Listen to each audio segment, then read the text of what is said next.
All right, guys, so Unit 1 covers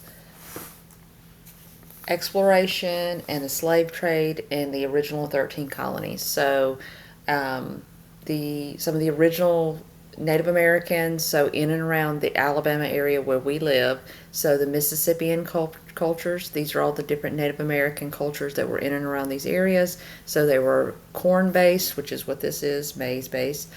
They did trade with other Native American groups, and so they were in and around this area until about 1450.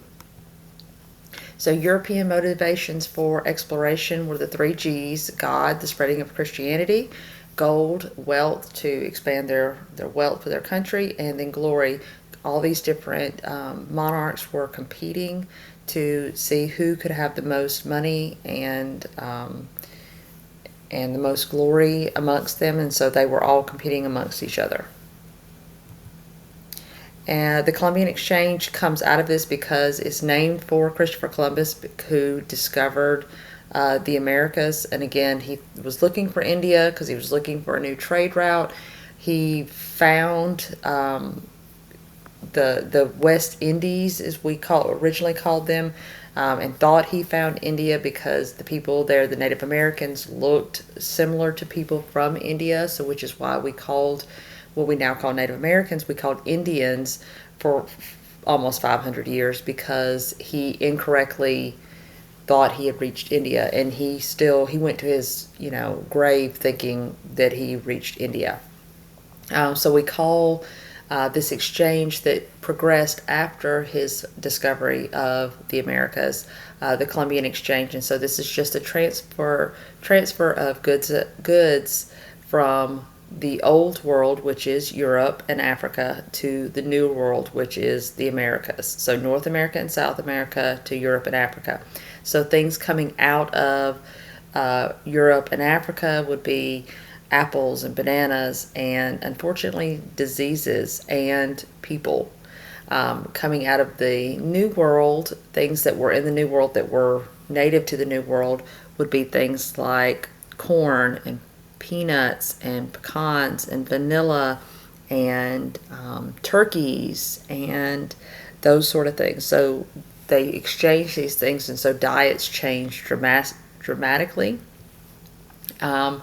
But unfortunately, these new diseases devastated the Native American populations, and it wiped out about 90% of the Native American population. So when they talk about Christopher Columbus and how he was this brutal person the conquistadors did willingly kill a lot of Native Americans, but most Native Americans died, unfortunately, from the diseases that they contracted and they had no immunities from. Enslaved Africans were sold. They were sold first to Europeans. So the wealthy kings of Africa sold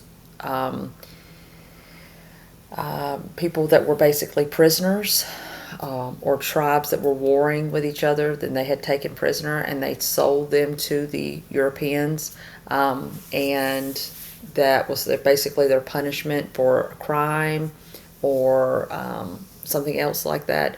And the currency was usually guns or things like rum. The original 13 colonies, this is the original 13 colonies in order, starting with Virginia is the first, named for the Virgin Queen, Queen Elizabeth I, and the last was named for King George, and it was found as a debtor's colony. So this is where you went if you owed a debt to the crown. And